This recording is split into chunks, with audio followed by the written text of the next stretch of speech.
Pesan Injil pada hari ini sungguh sangat kaya.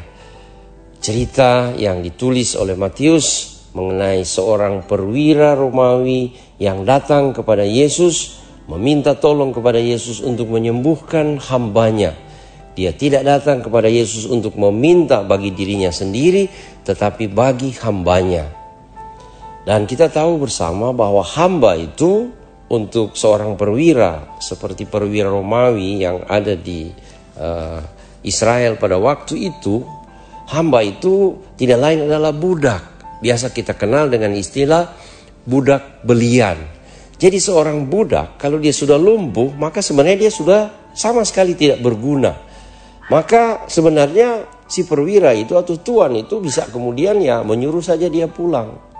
Akan tetapi si perwira ini begitu mencintai hambanya ini sehingga sekalipun dia sudah lumpuh, dia merasakan derita dari hambanya ini.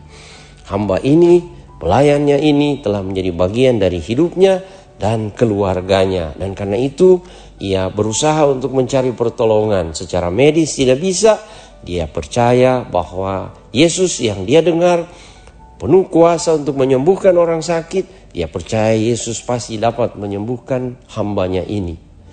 Dan karena itu dia datang kepada Yesus. Dan kita tahu bersama bahwa perwira Romawi ini bukan orang Yahudi.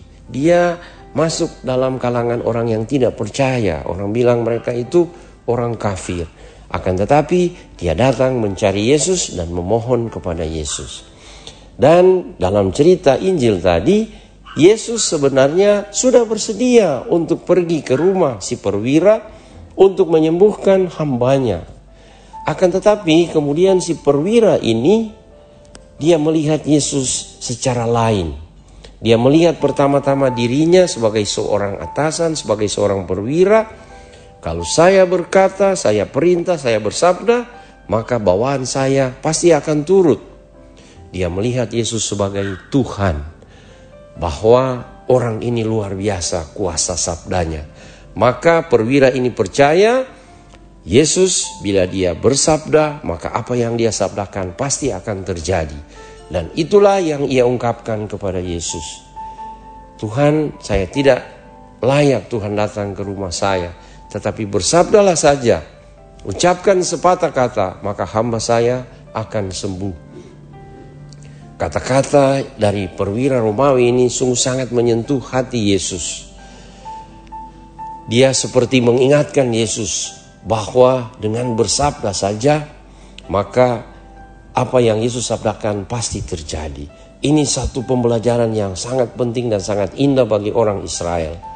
Mengingatkan mereka semua bahwa Allah yang dengan berfirman segalanya terjadi, kini ada di tengah-tengah mereka. Dan si perwira Romawi ini yang mengingatkan semua yang ada di sekitar Yesus bahwa Yesus itu adalah Tuhan yang dengan kuasa sabdanya bisa melakukan apa saja yang terbaik, ya, bisa membaharui, bisa menyembuhkan, bisa membangkitkan. Karena itu Yesus sangat tersentuh hatinya, lalu kemudian mengabulkan permintaan si perwira itu sehingga hambanya langsung sembuh. Apakah kuat kuasa sabda Yesus ini masih berlaku hingga saat ini? Kita tahu bersama bahwa kata-kata yang penuh kerendahan hati dari si perwira itu yang setiap saat dalam perayaan Ekaristi kita ucapkan kembali sebelum kita menyambut tubuh Kristus. Ya Tuhan, saya tidak pantas Tuhan datang kepada saya, tapi bersabdalah saja, maka saya akan sembuh. Ini adalah permohonan kepada Yesus agar supaya dengan bersabda kita sembuh, dengan menyambut komuni kita dikuatkan dan disembuhkan. Karena itu apabila kita mengucapkan, ya Tuhan saya tidak pantas Tuhan datang kepada saya, maka bersabdalah saja maka saya akan sembuh. Bila ada organ tubuh yang sakit, maka pegang dengan tangan, jamah dan ucapkan doa ini supaya saya sembuh. Bagian tubuh saya yang sakit ini sembuh. Dan kita juga ingat orang-orang yang ingin kita doakan, maka kita berdoa Pada waktu kita mengucapkan, ya Tuhan, saya tidak pantas Tuhan datang pada saya, maka bersabdalah saja, maka papa saya, mama saya, anak saya, pasangan saya, orang-orang yang saya cintai akan sembuh. Dan kita percaya ada kesembuhan ilahi dalam Tuhan Yesus. Kita dikuatkan kembali, kita diberi harapan baru. Dan karena itu kita terus datang kepada Yesus memohon agar supaya Ia bersabda menyentuh hati kita. Sesungguhnya sabda Yesus kita temukan di dalam kitab suci, dalam Alkitab, khususnya Injil. Maka pada masa Advent ini, marilah dekat dengan sabda Tuhan, agar kita sungguh-sungguh dikuatkan, agar supaya semangat dan gairah hidup kita dibangkitkan, agar kerinduan hati kita untuk kedatangan Yesus dikobarkan, sehingga kita sungguh-sungguh mendapatkan satu semangat hidup baru dari sabda Yesus yang kita baca dan kita renungkan. Dan ingat, selama masa Advent ini, apa yang dilakukan oleh si perwira Romawi, perhatian dan kasih sayangnya kepada hambanya, yang sesungguhnya sudah tidak berguna karena lumpuh, tetapi ia tetap mencintai dan berbelas kasih.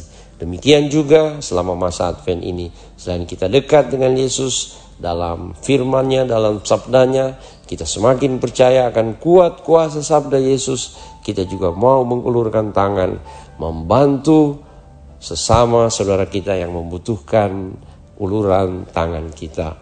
Sehingga persiapan Advent kita untuk menyambut Natal nanti sungguh lengkap, jasmani maupun rohani. Kita menolong orang lain dan kita juga memperdalam hidup rohani kita. Ya Tuhan Yesus, saya tidak pantas Tuhan datang kepada saya, tetapi bersabdalah saja, maka saya akan sembuh. Tuhan Yesus memberkati dan menyembuhkan kita semua, Bapa, Putra, dan Roh Kudus. Amin.